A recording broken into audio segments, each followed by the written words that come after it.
सो India's 23 borrowing cost में ना previous slide में हमने डिस्कस किया था कि अगर कोई भी कॉस्ट हम इनकर करते हैं for the purpose of qualifying asset, है ना, जैसे ही वो क्वालिफाइंग एसेट का एक्विजिशन हो, कंस्ट्रक्शन या प्रोडक्शन हो,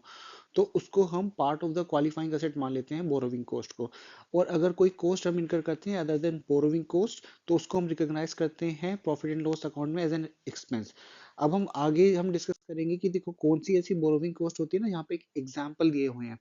कि कौन सी बोरोविंग कॉस्ट होती है जिसको हम एज एन इंटरेस्ट, है ना, रिकॉग्नाइज करते हैं। तो जैसे एक एग्जांपल यहाँ पे दिया हुआ है, तो कोई सी भी ऐसी कॉस्ट है ना, जैसे कि जो भी इंटरेस्ट से रिलेटेड हमारी कॉस्ट होती है,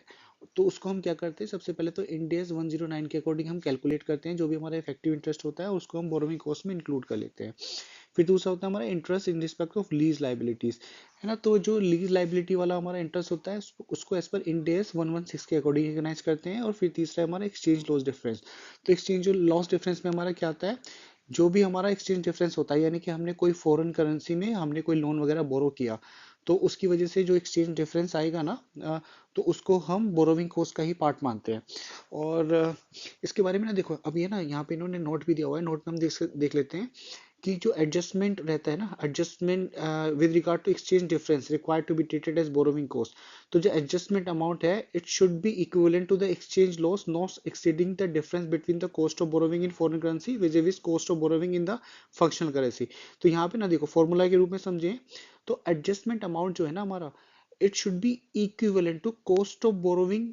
functional currency minus cost of borrowing foreign currency, है ना। तो जो एडजस्टमेंट अमाउंट है हमारा वो इसके इक्वलेंट ही होना चाहिए, जो इनके बीच में डिफरेंस आएगा।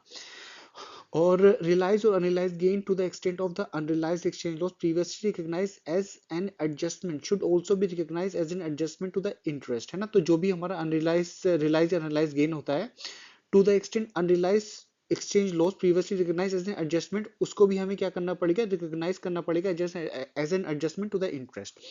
अब हम समझ लेते हैं कि देखो क्वालिफाइंग एसेट क्या होती है। तो क्वालिफाइंग एसेट क्या होता है, that necessity takes a substantial period of time to get ready for its intended use. यहाँ पे इन्होंने ना पीरियड नहीं बताया कि क्या पीरियड होगा, है ना, जैसे कि कोई इन्होंने पीरियड बता दिया हो कि यार 1 साल 2 साल, यहाँ पे इन्होंने बताया सिर्फ ये बताया कि सब्सटेंशियल पीरियड जो लेती है ना,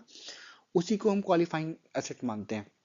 अब इसमें क्या इंक्लूड होता है, इसमें हम इन्वेंट्री भी इंक्लूड हो जाता है, मैन्युफैक्चरिंग पार्ट इंक्लूड हो जाता है, power generation facility, intangible assets, investment properties, bearer plant, ये सभी चीजें ना इसमें इंक्लूड होती है। और ये ध्यान रखना, ये इंक्लूसिव डेफिनेशन है, ठीक है। तो कुछ और भी चीजें इसके अलावा हो सकती है। और इसके अलावा इसमें एक्सक्लूड क्या होता है, एक्सक्लूड होता है यहाँ पे assets ready for their intended use when sale, है ना, अक्वायर्ड फॉर सेल। तो जो भी हमने, जैसे कि हमने सेल के लिए हमने कोई असेट्स रखी हुई है बेचने के लिए, तो लाइक उसके ऊपर हमारा डिफरेंट स्टैंडर्ड लगता है ना, तो वो हमारा बोरोविंग कॉस्ट, इस पे कोई भी, है ना, बोरोविंग कॉस्ट के लिए वो क्वालिफाइंग एसेट नहीं मानी जाती है।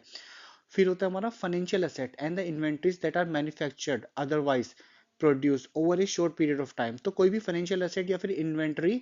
दैट आर मैन्युफैक्चर्ड, जो इनको भी हमने मैन्युफैक्चर किया होता है और अदरवाइज हमने प्रोड्यूस किया था over a short period of time, यानी कि यहाँ पे हमारा सब्सटेंशियल पीरियड ऑफ टाइम नहीं लग रहा है, बहुत छोटे टाइम में उनको हमने बना लिया है, तो उसको भी हम एक्सक्लूड कर देते हैं।